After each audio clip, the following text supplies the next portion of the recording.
Okay, yesterday was a long day. Why? What happened? In this video, I'm going to talk about three things. First, how I overstayed my visa in Mozambique and what I did to get out of the country. Second, how I inadvertently supported local crime.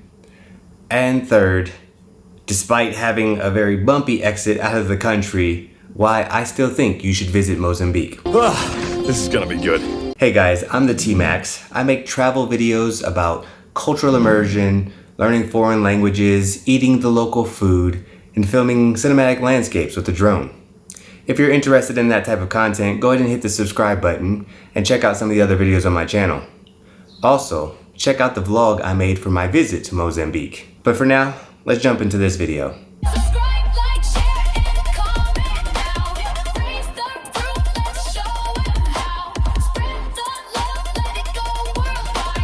So let me start at the beginning of the day yesterday. I woke up at about 6 o'clock in the morning to go walk to the Chapa that's supposed to take me from Tete to Zobue, which is at the border. I arrive at the location after asking a few people where the actual pickup spot is. I get there, this thing is packed. But I get in anyway. I'm like, well, it's just an hour or two, I'll make it. I come to find out the trip is actually 3 hours and we were supposed to leave like an hour ago, but they kept piling more and more people in. I'm like, guys, we should have left already. We're an hour late and nobody else fits on the Chapa. We're full. We're sitting like face to face. These Chapas are designed for, 12 passengers maximum, and there's 20 of us on this thing. I'm like, no, I'll find another way to get there. You guys saw how full that Chapa already was, and they tried to add 3 more people, so I was like, I can't breathe, and I'm tall. Didn't work out.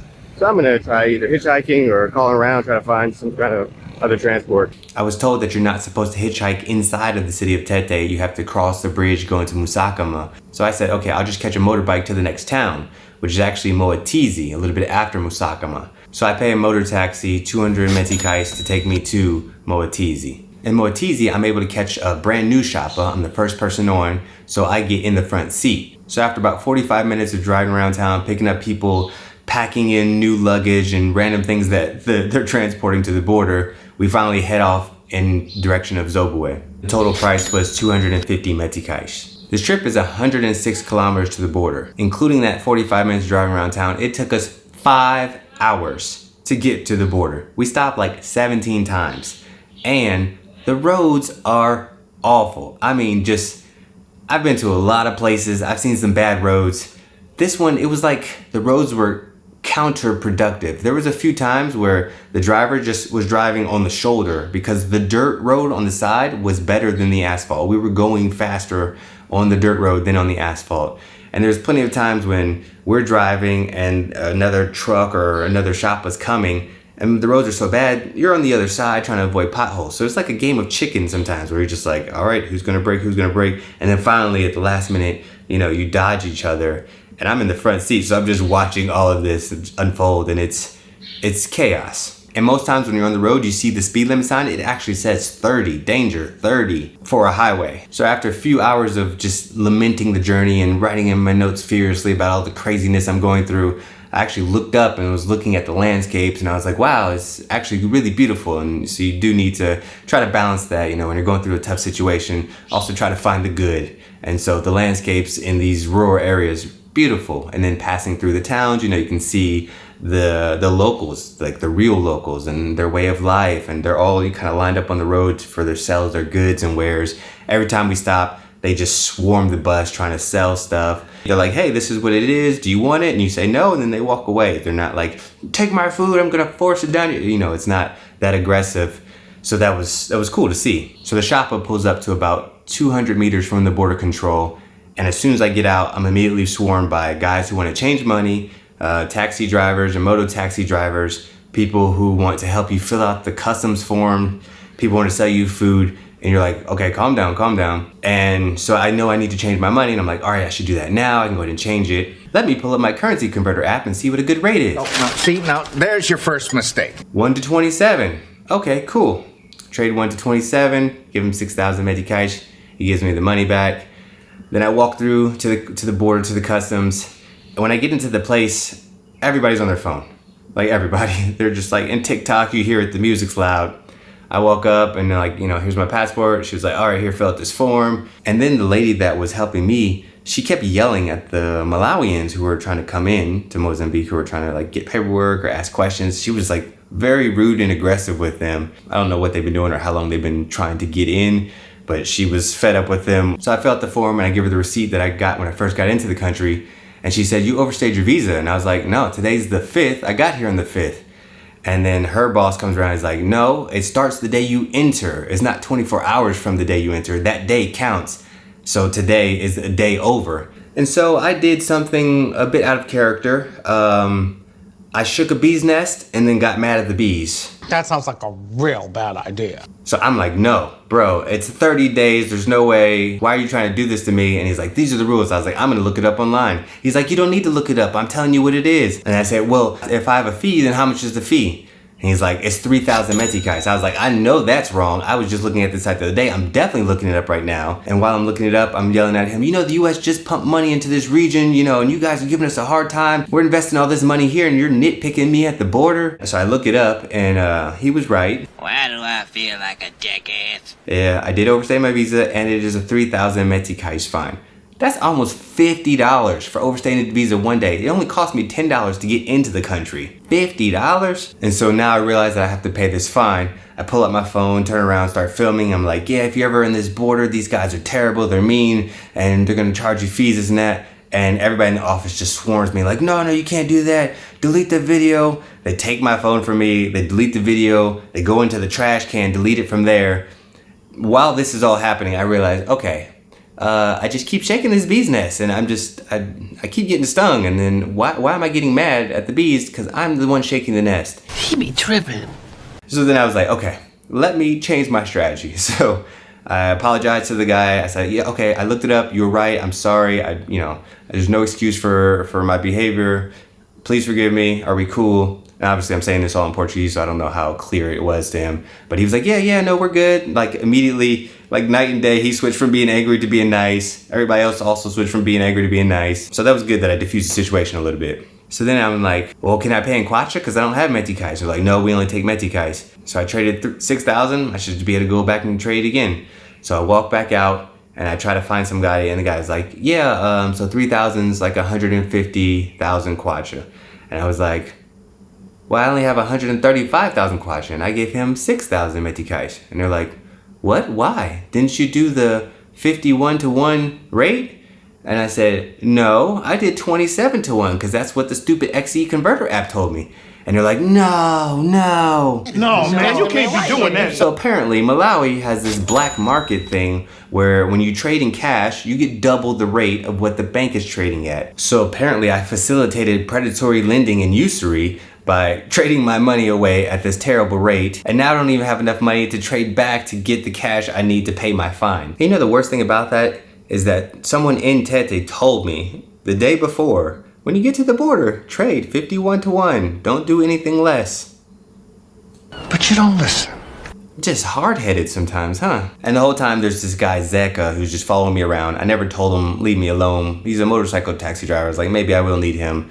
And he's just kind of following me everywhere I go. So he goes with me to talk to some guys, and they're like, oh yeah, I explained the situation. They're like, yeah, you got screwed. You can get cash though. There's not an ATM, but you can go to the store and they should be able to give you cash for a credit card. And I was like, all right, cool. So we go over to this store and I walk in and say, hey, I explained the situation. And they didn't even care. They were like, yeah, we'll trade the money as long as you pay our fee. So for 150 meticais fee, I was able to charge my credit card and get 3,000 meticais back to pay this fine. So I walk back to immigration.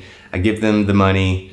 There's a guy in the back waiting for him to come off his break to process the paperwork, and so it took maybe 5-10 minutes. So I just started chatting with one of the other border control officers and explaining what I'm doing here and all this, and I'm a YouTuber and you should totally subscribe, and you guys we're gonna make the video but you maybe delete it. So the guy comes out, processes the paperwork, give me all my stamps, give me all my receipts. They give you a receipt for your fine, so now I have that and a stamp in my passport. So Zeka's outside waiting for me. I go out there, we hop on his bike to the Malawi border control. And I'm thinking, all these other places I've been to, the borders aren't more than like 1 or 2 kilometers apart, so people can walk across the border. So Zobue is Mozambique border, Mwanza is Malawi border. There's like 21 kilometers apart. So we ride on this motorcycle for 21 kilometers. Quit exaggerating. Thankfully, the roads on the Malawi side are already way better than they were on the Mozambique side, so it wasn't so bad riding this motorcycle. On the way to Mwanza, we were stopped twice by military police, I'm assuming.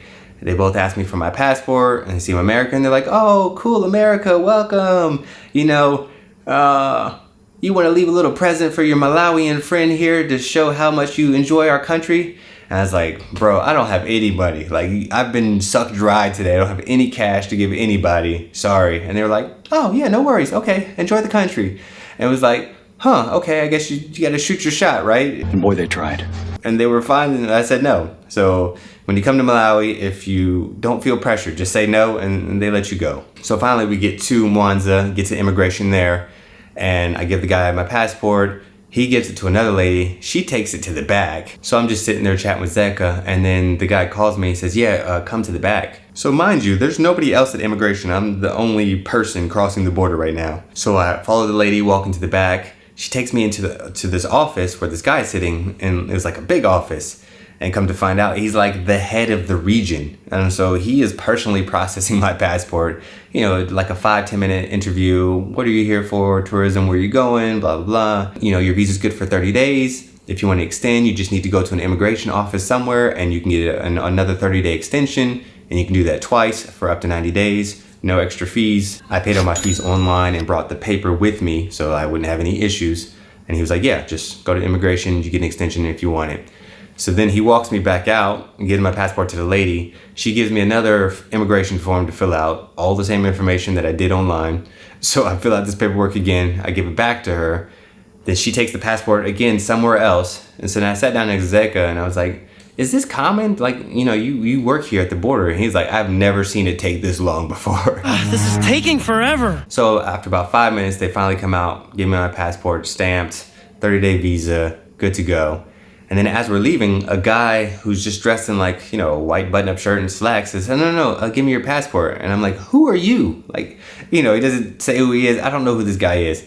And so I'm like, excuse me, who are you? And he's like, oh, yeah, I work here and you need to give me your passport. And I was like, that sounds super shady. So I go back to the desk and I say, excuse me, do I need to give my passport to that guy? And they're like, yeah, he works for the tourism office.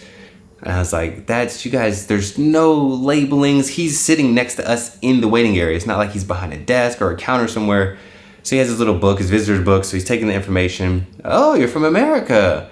Ah, do you have a gift for your friend here in Malawi? And I was like, I don't. And if I come back through the border, I'll hook you up. And he's like, all right, yeah, cool. When you come back, and then he just let me go. So Zach and I walk back out of this immigration office, and then again, there's the guy trying to trade money, trying to sell you a SIM card, other moto taxi, and I'm like, oh, I'm good. This guy's got me. So as soon as we get there, 2 different shared taxi drivers like, hey, I'll take you for 15,000. I'll do it for 15 as well, but mine's bigger. Well, mine's leaving faster. And so like I compared, I was like, can I sit in the front? And they're like, yeah, and both of them say you can sit in the front. So I'm like trying to compare and contrast. And so keeping in theme with my day of making bad decisions, I picked the guy who leaves 45 minutes later than the other one, and I have less leg room. So it was just a phenomenal day for me, really. He's just crushing it. So as a recap, I left my couchsurfing host house at 6:15 in Tete. I got to the Mozambique border around 12:30.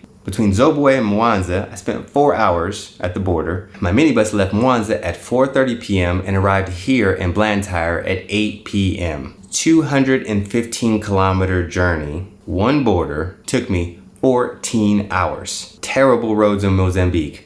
Me supporting local criminals through currency exchange. Me becoming a criminal by overstaying my visa. Taking forever at the border with bureaucracy and avoiding bribes. And then finally, picking the wrong minibus to the city. And since the shared taxi arrived here in Blantyre kind of late, I was gonna take a moto taxi, but then the driver was like, it might not be safe to do it to, where your couchsurfing host lives. People on the motorbikes here get robbed a lot. So I was like, well, will you take me and I can pay you? And he was like, yeah, sure. Now my couchsurfing host had already told me that a shared bus to his home was about 2,000, and if I get a moto taxi between 3,000 and 5,000. And so I'm thinking, okay, I'll just give this guy 5,000, we'll be good. So when we get here, I give him the 5,000 and he looks at me like I'm crazy. And then my host was like, oh yeah, well this guy is actually a private taxi. And private taxis usually cost about 30,000. I'm like, you gotta be kidding me. I already paid him 15,000 to come from the border. And he's like, well, that's a discounted rate because, you know, I was competing with the other guy. So in the end, I'm like, you know what? This was a long day. I'm just happy to be here and done with us. Take all of my money. I can earn more money, but my peace and my time, I'm not gonna get that back. So I need to preserve that. Shut up and take my money. So I'm here in Blantyre, Malawi, and I am super excited for what I'm gonna do here in this country. I actually really don't know what I'm gonna do. I'm gonna go to Zobue, I know that, the Monkey Bay, and then something around the lake. And yeah, I'm just gonna meet people and see what the locals recommend. Hope to have some good local food.